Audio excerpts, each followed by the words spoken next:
Hello and welcome back to another Walking Dead video, and today I'll be reviewing The Walking Dead Daryl Dixon Season 1. And now that it's over, let's look back at the entire season and talk about and review what I think worked, what I think didn't work, and most importantly, do I recommend Daryl Dixon Season 1 to other people? So, first of all, the story of Daryl Dixon is very basic, and that is a gift and a curse. The gift is, it is a story that isn't complicated, it makes sense, it is just Daryl ends up in France and ends up being tied into this whole Messiah plot, and he has to travel with this child Laurent, these two nuns, Isabel and Sylvie, and he has to travel north to try and get to the nest, and it's basically The Last of Us, and that is the curse. Because it is literally just travel across the country, it is a story that we've seen many times before, and it does then lend itself to feeling like a copycat or a knockoff of other things, and it definitely didn't help this came out the same year as The Last of Us, and that really does suck. Daryl Dixon obviously didn't copy The Last of Us, it is just trying to go into that really popular trend at the moment in Hollywood of man has to then look after a child which is not his and travel somewhere to go drop off the child, but on that way there, he ends up bonding with the child. And Daryl Dixon just follows that plot, and it makes it seem a little generic in that aspect, as it does really feel like The Last of Us at times. And I do have to say, the story of man travels across said location and bonds with child is not the most developed, and it is a lack in. By the end of the season, it really doesn't feel like you've had Daryl and Laurent really develop that relationship much at all.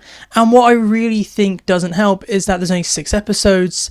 And between episode, I think it's episode 2 and 3, there seems to be an undisclosed time jump of them being on the road for a while. And that's where their bond seems to have come from, or it's happened off screen. You don't really see Daryl and Laurent bonding too much like you would in The Last of Us with Joel and Ellie. It feels like a lot of the stuff just happens off screen, and I just didn't really believe the Daryl-Laurent relationship. However, I did like the Daryl and Isabel relationship, but near the end it felt like they might be hinting at a romance relationship between them, and I didn't like that. I feel like they would be a good friendship. I do not want in season 2 Daryl and Isabel to get together, because I feel like Daryl should have ended up with Connie. That was the perfect person for Daryl. Daryl and Connie should have been a thing, but they never did in The Walking Dead, and now they're setting up Daryl and Isabel. I am not a fan of that ship. I don't think it's a good idea. There's some other little things I don't like about the story, as it touches a lot of aspects but doesn't dive deep into them like we get at the start of the season, this Messiah plot, and that's why Daryl goes on. But by the end of it, there is no conclusion on if he is a Messiah or not, and it kind of, you get some hints in some episodes, but by the end it's kind of more or less forgotten about, and there's no big moments where Daryl's like, oh, you have these powers. I was really waiting for at some point Daryl to have that moment where he suddenly believes in Laurent and he actually believes and buys into everything, but that never happens. And some of the really cool things we saw in the trailer with Laurent doing all these epic things like being surrounded by walkers, dream sequence, really annoyed me. Like, they really tease us with this. It's like in Dead City where they tease us with that running walker. No, it's just a very injured man trying to escape the crowd. It seems like we got that as well. We got played again with this epic belief, but by the end of the season it's still up in the air, and it's actually kind of to the point where it's less likely to happen. Like, they push towards the yeah, maybe not, and I just felt like you could have gone mystical, and if you wanted, like, Daryl Dixon is in France, I felt like they should have leaned into it more or made it a bit more ambiguous, because at the start it was very ambiguous, but by the end I just felt like it fizzled out a little, and they definitely should have done a bit more with that really cool aspect and idea with Laurent. And it's not out of the Walking Dead universe because of Tales. All these things are kind of already in the universe, like ghosts, they're somewhat in Groundhog Day, they're somewhat in the universe. So it would have been very cool to have that kind of mystical side fleshed out a little more. And even if it wasn't just mystical, he was born from a dead person that was a walker. Why not have him the ability where he can walk through the dead and the dead can't smell him? Something as simple as that would have been very cool, but they didn't really do much of that with Laurent. And those are really the only bad things about the season, but there are so many great things. I absolutely love the pacing in these 6 episodes is very good. I did just complain that a lot of things happen off screen, and I definitely think this show could have been 8 episodes for the first season, and you could have 2 more travel episodes because you needed that for Laurent and Daryl to bond a little more, and maybe to give Sylvie something to do, because Sylvie does absolutely nothing and she's absolutely pointless, and she should just died at the end of episode 1, because after episode 1 she does nothing and she's just there. But some great things is the cinematography, absolutely amazing. We see Paris, and we get to see the iconic locations of Paris, like the Eiffel Tower, amazing fight under the Eiffel Tower.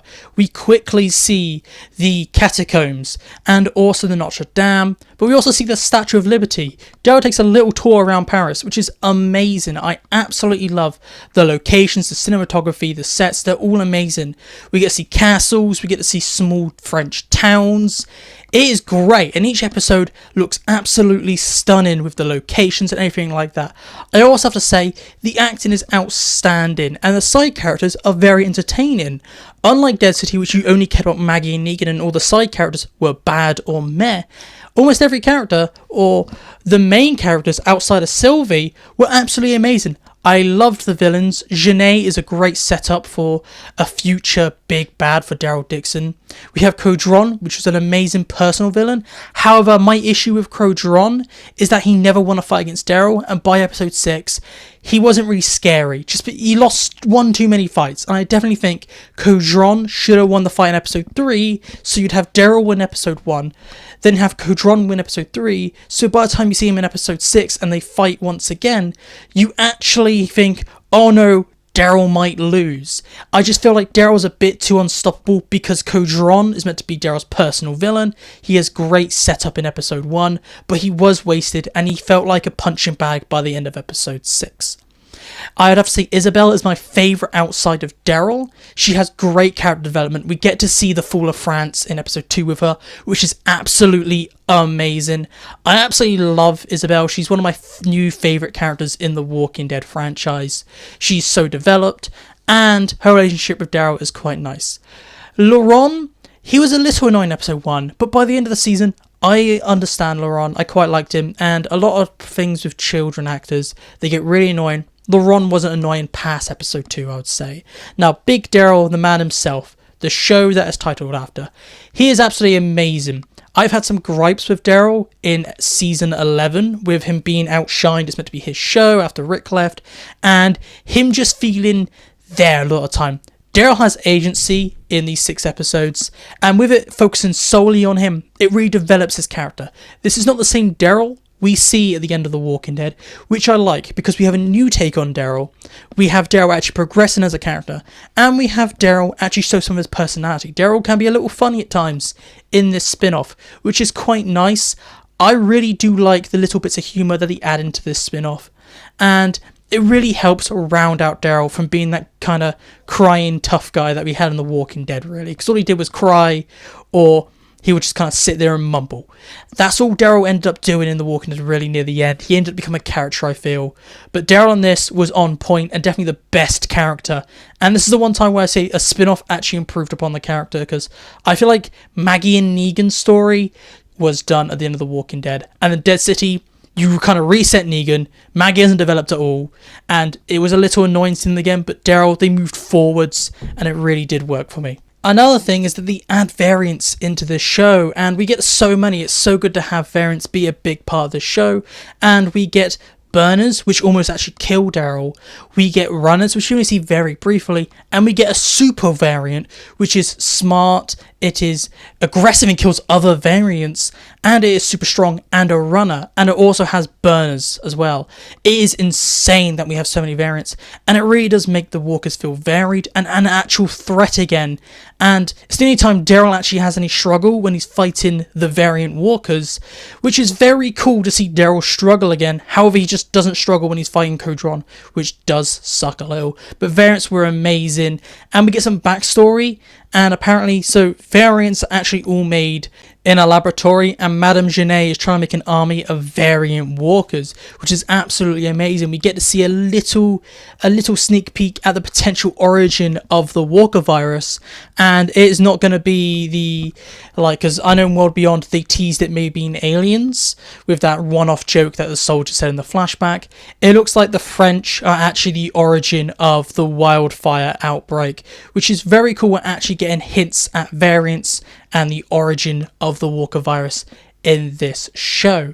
One really small nitpick I do want to mention just before we move over to my conclusion is that Daryl Dixon does mess up the timeline a little. With Daryl Dixon, it's kind of hinted at that this takes place in this 12th year of the apocalypse, with Laurent being 11-12, and you have Quinn mention that he was holding on to this piece of jewelry for Isabel for 12 years. But the issue with that is that The Walking Dead doesn't end until year 14 of the apocalypse, and year 12 is actually just after the Whisperer War, but before the Reaper attacks. And it's just really annoying that if you're a massive Walking Dead fan like me and you try and keep track of the timeline, Daryl Dixon is another case of the showrunners not caring about the timeline, choosing a random year and being like, screw it, this is where this show takes place. Because apparently now Daryl is in France in year 12 dealing with Laurent, but at the same time just coming off the Whisperer War in Virginia and trying to get supplies together to survive the oncoming storm. This is just such a really small thing, it won't affect my review at all. I just want to quickly mention that it does really bother me that the Walking Dead franchise, every spin-off retcons the timeline further and makes it make less and less sense. But let's move over to my conclusion. And would I recommend Daryl Dixon to an average Walking Dead fan or an average person? And yes, I would. This show is absolutely amazing, and I would have to give it a 9 out of 10. Season 1 was almost perfect from start to finish. It had a few things here and there, with the story kind of being a bit meh at times, feeling like you needed a few more scenes here and there, and Codron was a letdown. However, Daryl and the small cast absolutely carries this and makes this gripping from start to finish, and it really does make up for those few small times where it does feel a bit lazy with the writing and things do fall through the cracks. But you could just easily look over that with how great this show is, and this is definitely the best Walking Dead content we have got since The Walking Dead Season 9. That's one of my favourite seasons of The Walking Dead, or the Walking Dead universe as a whole, and this is up there with some of the best we've ever got. But please tell me down below, what did you think about Daryl Dixon's Season 1? Did you love it? Did you hate it?